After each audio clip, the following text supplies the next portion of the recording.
Congressman Trey Gowdy of South Carolina. He's the chairman of the House Select Committee on Benghazi. Mr. Chairman, thanks very much for joining us. I want to get a question or two about Benghazi in there, but let's talk about the president's plans now to do away with the enormous deaths here in the United States. 30,000 people a year die from gun violence in the United States. Is there any part of the president's new strategy you would support?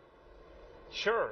And what I would advise the president, having spent 16 years prosecuting gun violence, is we need to do a much better job prosecuting current gun violators.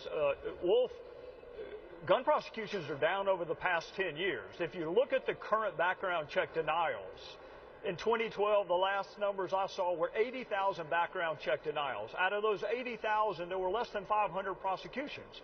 So before you ask for new weapons in the war on crime, it is fair for me to say, how are you doing with your current weapons? And there's a very small percentage of our fellow citizens who are criminally inclined, very small. So if you can put them in jail for a gun violation before they commit murder, before they commit a mass killing, why is that not a better strategy? Well, are you suggesting, Mr. Chairman, that those 80,000 or so who were denied an opportunity because of their background checks to purchase a gun should be prosecuted? Absolutely. It's against the law to lie in the application for a firearm. It is against the law to seek a firearm if you're under indictment. It is against the law to seek a firearm if you're a convicted felon. There are large categories of people who cannot possess or purchase firearms, and our prosecution levels are anemic and declining in those areas. So when you ask the administration why they're not prosecuting these individuals, what's the answer you get? Well, I have asked both Attorney General Holder and Attorney General Loretta Lynch, and I am biased towards prosecutors. I admit that up front. They tell me these cases lack jury appeal. Nobody gets that better than I do. I've stood in front of lots of juries and didn't have an appealing case.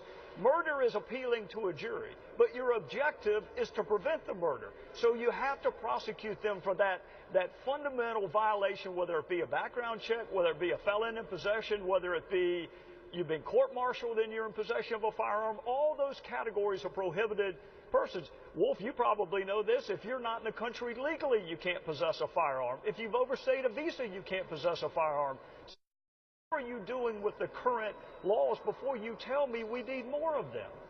Are you going to support the president's proposal for $500 million, $500 million to increase the issue of mental health, to make sure that people who don't have proper mental health can't go out there and buy a gun? Well, I am supportive of the concept of people having access to mental health.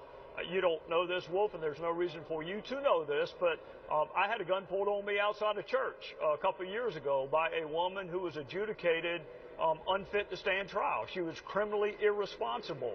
So I have lived coming face to face with somebody who does not know the difference between right and wrong. So I support the notion of getting people access to mental health, but it's already against the law for anyone who's been adjudicated mentally ill or mentally deficient to access a firearm. So it would be fair, I think, for Anderson tonight to say, Mr. President, out of those people who currently are violating the law by accessing guns, what are your prosecution levels? Because I can tell you, Wolf, they are anemic for people who currently have been adjudicated mentally ill and cannot possess firearms, but yet have tried to do so.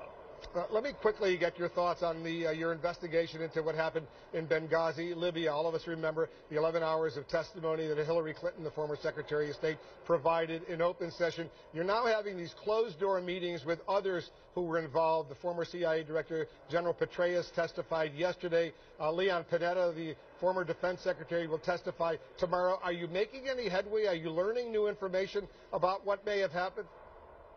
Yes, sir. We're actually doing an interview today with a witness named Charlene Lamb. We are up to our 66th witness interview, the overwhelming majority of which have never been talked to by any congressional committee before. And you're right, Secretary Clinton was in public, but it's the only one that's in public, and it's the only one that's going to be in public because the private transcribed interviews are so much more effective for gathering information than a public spectacle. So all the rest of them are going to be in private, and all the rest of them will be productive. Trey Gowdy of South Carolina. He's the chairman of the House Select Committee on Benghazi. Mr. Chairman, thanks very much for joining us. We'll be anxious to get that report. When do you think that report's going to be ready, by the way? Well, boy, if you could help me speed up the administration to get me documents, I'd be grateful to you, Wolf. I want to wrap up tomorrow, but I've got a dozen more witnesses, and I've got 3 departments that haven't given me my documents. I want to get it done as soon as possible. Maybe they'll listen to you. They're not listening to me right now. All right, well, we'll stay in close touch with you, and we'll be anxious to read that report. Mr. Chairman, thanks very much.